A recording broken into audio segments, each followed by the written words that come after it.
Question 1. How do you implement prototyping in your workflow? Answer. Similarly to wireframing, prototyping is more often than not provided by the UX designer. Therefore, any UI designer should be aware of why prototyping takes place and how to utilize it in the workflow. Put simply, prototyping is for design exploration and time-saving purposes. To make sure UI designers don't waste their time designing and redesigning specific user interactions, prototypes are used to create mock-ups of how design elements will be used. Prototypes allow UI designers to identify any potential issues that might come in conflict with what the UX designer or architect has intended. Question 2. How do you collaborate with UX designers and developers? Answer. Your prospective user interface designer should feel comfortable answering this question, mainly because both UX and UI designers are design-focused, so quite often they understand each other without much explanation. When UI designers need to adjust, change, add or remove something provided by UX designer, they should focus their communication on wireframes, UI elements, personas, and on how it will affect the entire user journey. UI and UX designers should also test the product and give feedback to the developer during development stages. Question 3. What is Aesthetic-Usability Effect? Answer. This is a phenomenon that states that a good-looking design will always be perceived as more usable than one that is less appealing, even though that might not be the case. This phenomenon was demonstrated by two researchers, Kaori Kashmir and Masaki Kurasu, in their study at Hitachi in Tokyo. They asked test participants to rate the beauty and usability of interfaces. The final study results proved that even when trying to evaluate the interface and its functional aspects, the user would still end up strongly affected by the aesthetic aspect of the interface. A good UI designer will keep in mind that this effect might easily influence a user's opinion more than expected. This, in turn, might affect a user's behavior and their perception of how easy it is to use the design system.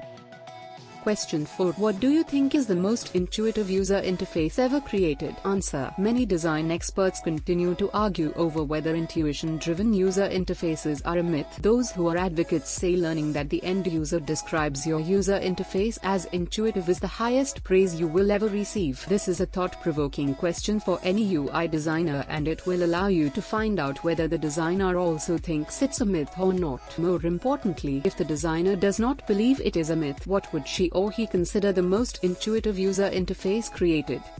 Question 5. How do you make sure you stay up to date with industry standards? Answer. Digital design is always changing, its standards are always improving. So, the worst mistake your prospective designer could do is be out of date with the industry he represents. A good answer to this question would include the candidate's favorite resources, books, blogs, podcasts, or YouTube channels he keeps an eye on for the latest industry information. It would also be useful to hear of designers that inspire the candidate. Question 6. What is call to action? Should a UI designer care about it? Answer. CTA is one of the most important, if not the most important, element of why websites, platforms, applications and digital interfaces are created. In short, it's an element that will prompt a user to take a certain desired action. Actions such as buying products, downloading reports, sharing content, donating money, and so on. Part of the UX designer's wireframe and prototype should identify the call to action that, ideally, will persuade users to engage. A good UI designer should always notice CTA indications and should make sure that it gets a lot of attention when designing this element. Most of the time, it requires a specific and more prominent color styling, different size typography, placement and alignment, all of which UI designers control.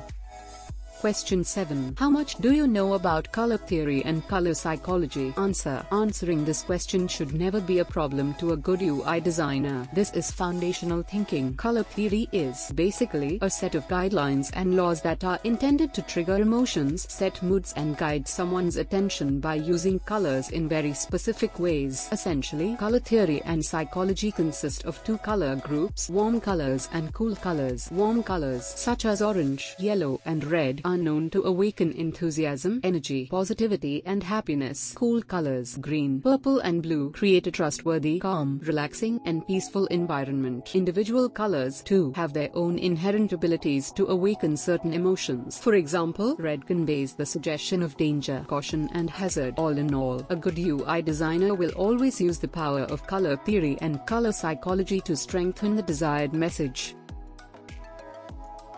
Question 8. How important do you think element mapping is in the work you do? Answer. Every good UI designer will design elements considering their shape, form, size, color, location, and alignment. This means that your candidate should understand that element mapping is a crucial part of the design work. Simply explained, mapping is the implied relationship between controls and their effects. If an element creates an effect that the user expects, then the element has good mapping. For example, think about a set of images aligned horizontally that can be moved to the left or right. Underneath should be controls or buttons indicating that these images can be moved to either side. To move the images to the left side, you would expect to click on the button aligned with the left side. Therefore, actually aligning this button to the left would indeed match the user's expectations, which means this element has good mapping.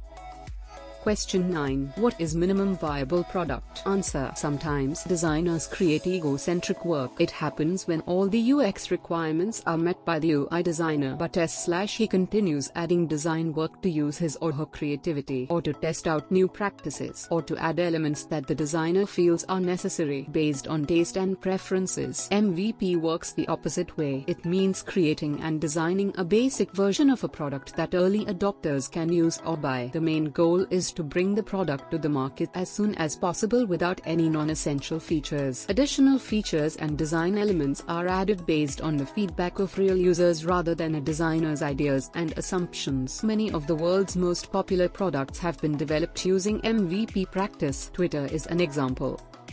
Question 10. Do you think mobile-first design is effective, and why? Answer. Ideally, your candidate will explain that when responsive web design was introduced and gained popularity, mobile-first design practice was created to make the designer's job more effective and efficient. In this practice, designing starts from the smallest anticipated screen size and only then follow with enhancement on larger screen sizes. This approach saves time and increases a designer's efficiency. When the design process starts with a large screen, designers tend to get into difficulty later trying to place elements onto smaller screens.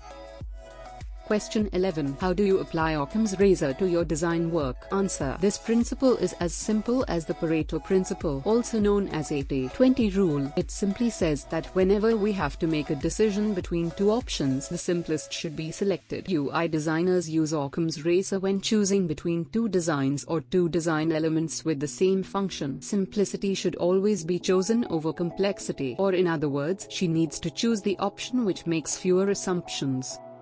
Question 12. What is your personal experience with participatory design? Answer. If not describing personal experience, your prospective UI designer should at least tell you in his or her own words what participatory design is and what it is used for. Essentially, this term means having everyone, employees, partners, customers, stakeholders, end users, involved in the design process to make sure that the end product matches their needs, expectations, and can be freely used by them.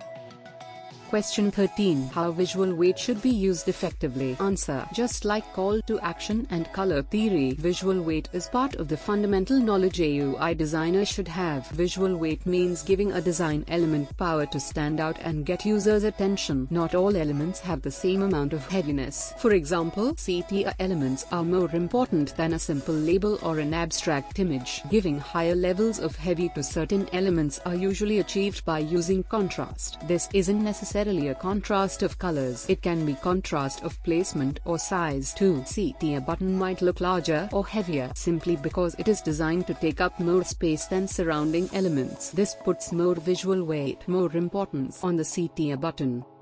Question 14. Can you walk me through your design decisions? Answer. And finally, a great question to determine if your new designer knows how to make good design decisions. Ask the candidate to look at his or her portfolio or a live product, website or application that he designed and walk you through while describing different aspects and elements. Ideally, you should expect to hear the designer's reasons for why he decided to give buttons a certain size, shape, color, placement, and alignment. All design thinking should be revealed by this question. It would show that everything he designs is intentional, not experimental or accidental. The post The Vital Guide to User Interface Design Interviewing appeared first on Web Design Ledger.